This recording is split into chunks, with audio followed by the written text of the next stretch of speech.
Do you know that if you run short of time in your writing, you can still save your score? I'll give you 3 tips for that.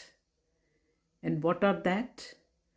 The third one is too good and my favorite. So, the first one is that if you are falling short of time, just see that you don't leave any sentence unfinished. Make it short and finish it off.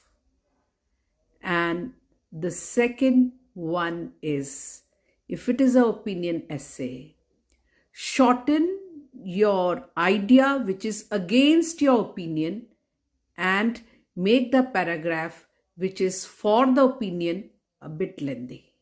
You save time. And the third one, most important, write down your conclusion immediately, quickly, and write the same that you had done in the introduction. Got it?